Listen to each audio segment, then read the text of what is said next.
Dans chaque jeu, il y a un héros. Celui qui combat les monstres, celui qui sauve le monde, celui qui change le destin de tous. Mais pendant qu'il vit l'aventure, d'autres vivent avec les conséquences. Ils voient les batailles, ils entendent les explosions, ils reconstruisent les villes. Et pourtant, personne ne se souvient jamais d'eux. Pourquoi ? Parce qu'ils ne sont pas des héros. Eux, ce sont les PNJ.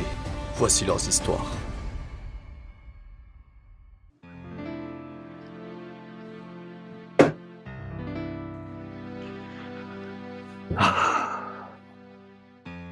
Que de souvenirs. Hey, salut les gars! Bah allez-y, rentrez, posez-vous 5 minutes. L'autre jour, j'ai retrouvé ce vieil ocarina dans mon grenier et j'allais le mettre en vente, là, justement. Mais ça m'a fait remonter pas mal de souvenirs. Est-ce que vous vous rappelez de la grande époque? Vous savez, celle avant que tout parte en couille, avec le grand type du désert, là. Comment ça s'appelle déjà? Ah oui, Ganondorf, c'est ça. Parce qu'avant ça, la vie à Hyrule, c'était tranquille. Hein. On vendait des fruits, on discutait sur la place. Les poules couraient partout, je me souviens. Bref, on avait une vie normale. Et puis un matin, je vois débarquer, je me souviens, un gamin avec un pyjama vert et un bonnet trop grand qui sortait de la forêt là, en bas de la colline. Le petit s'appelait Link. Enfin, je crois. Il parlait pas beaucoup. Par contre, il adorait crier. Genre vraiment beaucoup. Un coup d'épée. Une roulade. Parce que oui, pour aller plus vite, le petit gars, lui, il courait pas. Il roulait. Mais genre partout. Dans l'herbe, sur le bitume, dans les maisons. Toute la journée, le gars roulait.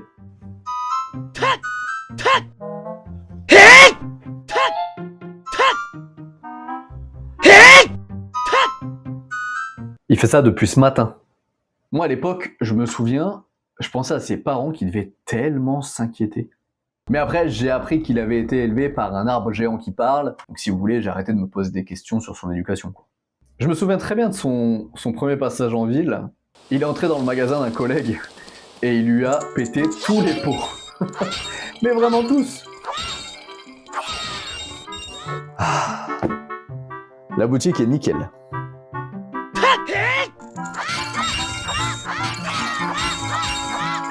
Et je venais de tous les remettre en place. Apparemment ici c'est normal de tout casser chez les gens, ça permet de leur voler leurs rubis, voilà, et de s'acheter des trucs après. Bon, on n'a pas eu la même éducation, mais... Ensuite le gamin nous a expliqué qu'il devait sauver le royaume d'un conseiller du roi un peu louche, le fameux Ganondorf. Et pour ça, il devait récupérer 3 pierres sacrées.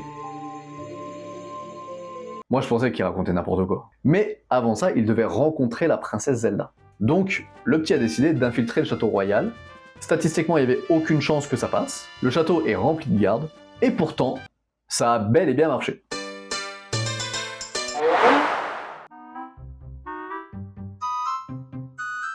Là. Regardez, derrière vous.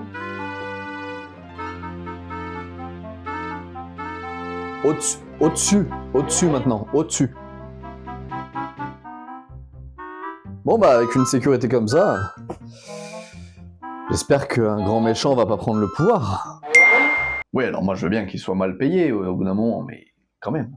Bref, le gamin arrive jusqu'à la princesse, et là, la princesse lui explique que Ganondorf veut mettre la main sur un artefact ancien, la Triforce. Alors, devinette, qui est-ce qu'elle a choisi pour sauver le royaume? Un gamin de 10 ans, en pyjama. Moi aussi ça m'avait paru fou à l'époque. La première pierre magique venait de son arbre géant là, son père. Vous savez, celui qui l'a élevé là. Car il était malade. Apparemment, il était rempli de parasites, ou je sais pas trop quoi. Du coup, le gamin, qu'est-ce qu'il a fait? Bah, il est rentré dans l'arbre pour le nettoyer.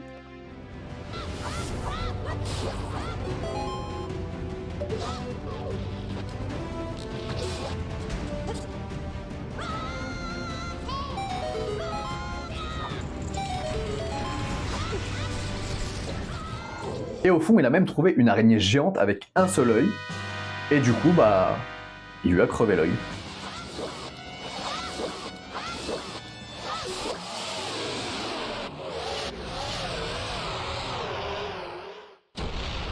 Le petit a peur de rien.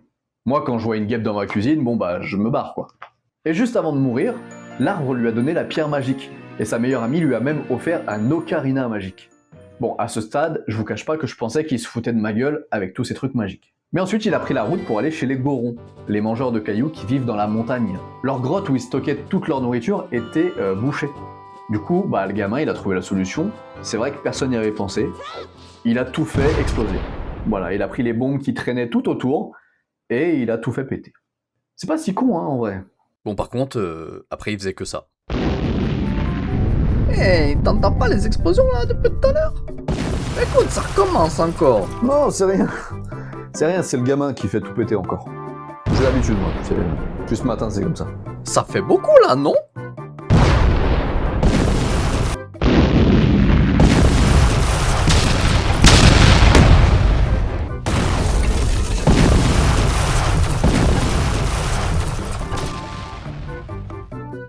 Et au milieu de cette grotte, il a carrément affronté un dinosaure géant qui crachait du feu.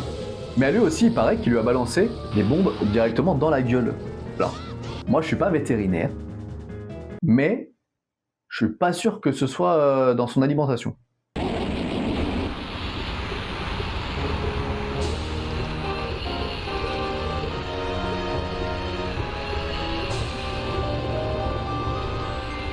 Et après, le chef des Gorons, lui, il l'a remercié en lui donnant une deuxième pierre magique.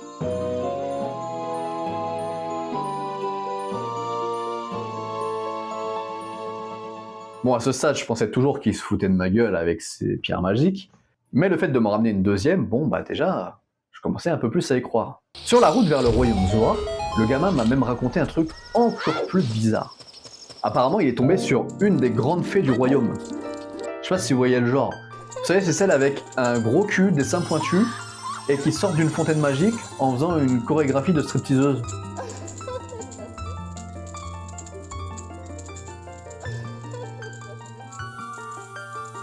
Après avoir sympathisé avec elle, enfin, je pense, elle lui aurait donné des pouvoirs magiques.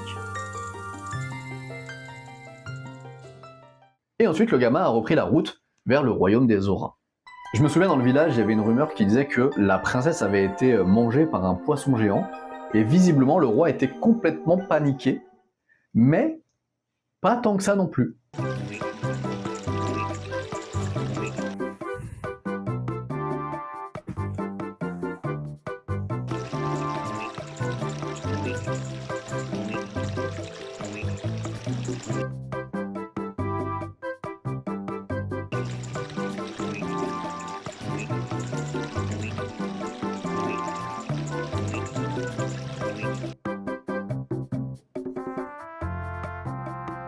J'aime pas de montre. Mais c'est long, hein. Ouh.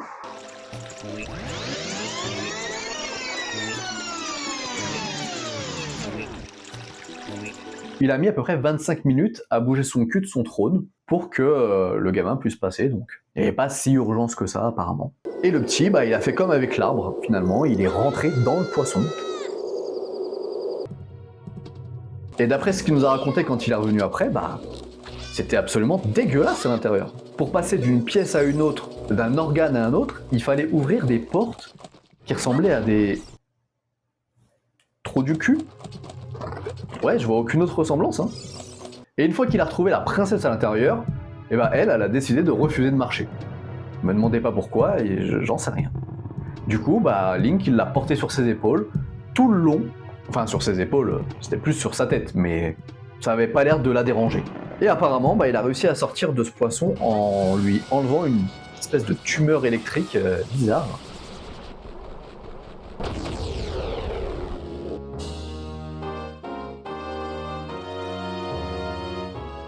Et c'est là que la princesse, pour le remercier, lui a offert une troisième pierre.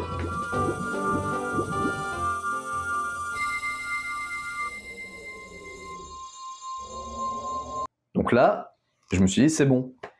Il dit la vérité. Ah, et puis un jour, tout a basculé. Vous savez quoi, je me souviens même de ce jour, c'est quand le petit a été mettre ces fameuses pierres magiques dans l'église du village. Il nous a dit, je reviens, j'en ai pour 5 minutes, et on l'a jamais revu. Je sais pas ce qui lui est arrivé dedans.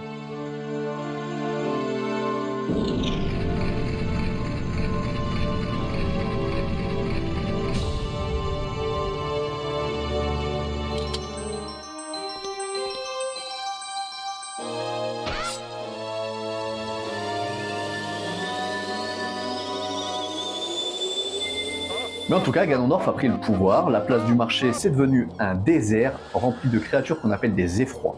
Ces trucs vous crient dessus et vous paralysent, c'est pas terrible pour faire du commerce. Du coup, tout le monde s'est barré vers le village Cocorico, et puis moi, je me suis installé au Ranch Lonlon. Et pendant près de 7 ans, j'ai vécu aux côtés de Monsieur Talon, un gars plutôt sympa, mais qui s'énerve facilement. Et un beau jour, je revois le même gamin, mais cette fois il est adulte. Je l'ai reconnu parce qu'il avait toujours le même pyjama vert, mais cette fois il avait une grosse épée. Et il venait récupérer un cheval appelé Epona. Et apparemment, pour la faire venir, il avait juste à jouer de ça. Il faisait une musique, et Epona arrivait.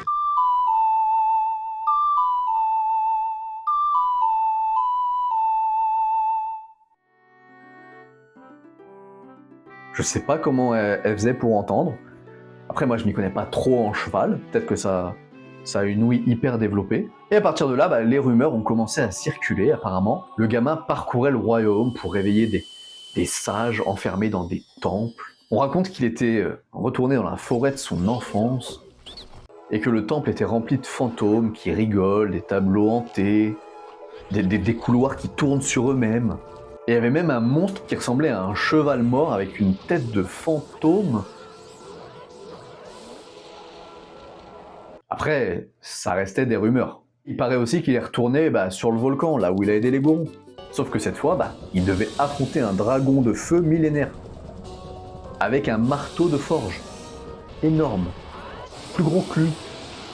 Et pour survivre à la chaleur, il avait carrément trouvé un pyjama comme le sien, mais rouge. Inifugé, je crois.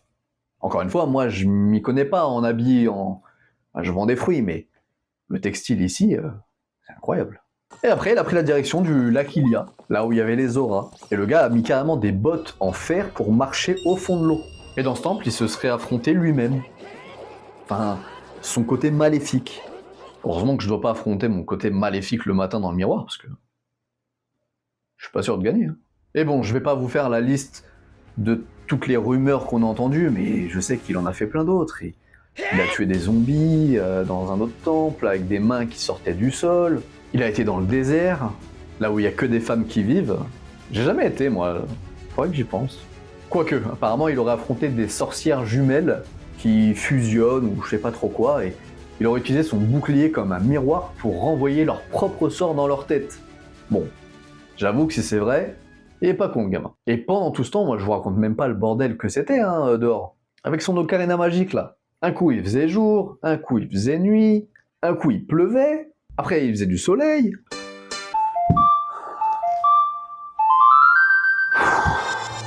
Bon, on remballe.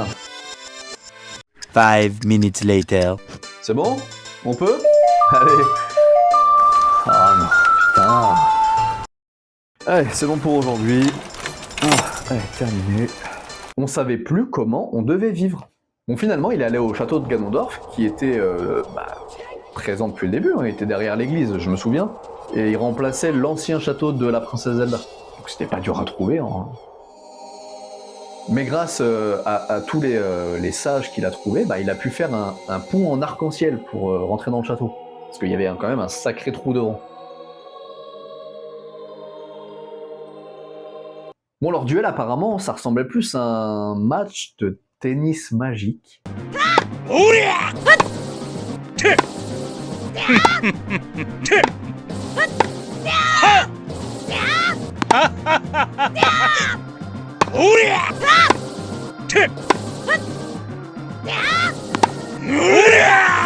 Ça dure depuis 2 heures. Alors moi, c'est pas exactement ce que j'imaginais quand il est venu la première fois au village pour me dire qu'il voulait aller se battre contre Ganondorf. Mais bon, tant qu'il a gagné, moi ça me va. Après ça, le château s'est écroulé, mais évidemment, ça n'a pas suffi. Ganondorf était toujours en vie et est revenu sous la forme d'un sanglier géant. Enfin, je crois.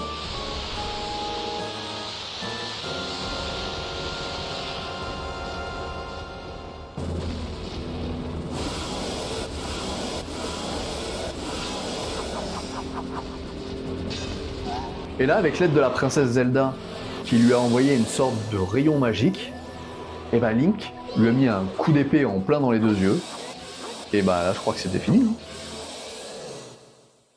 Bon, après ça, le monde est redevenu normal, hein, heureusement. Le petit gars, bah, lui, il a disparu, c'est vrai. Certains disent qu'il est retourné dans sa forêt.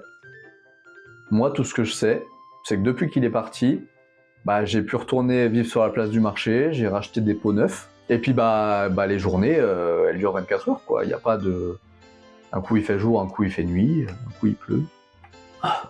Bon, en tout cas, moi, je dois vous laisser, puisque je dois terminer de lustrer cette épée. Je sais plus d'où elle vient, d'ailleurs. Mais j'ai le proprio qui arrive bientôt la récupérer, donc je vous abandonne. Allez, à bientôt.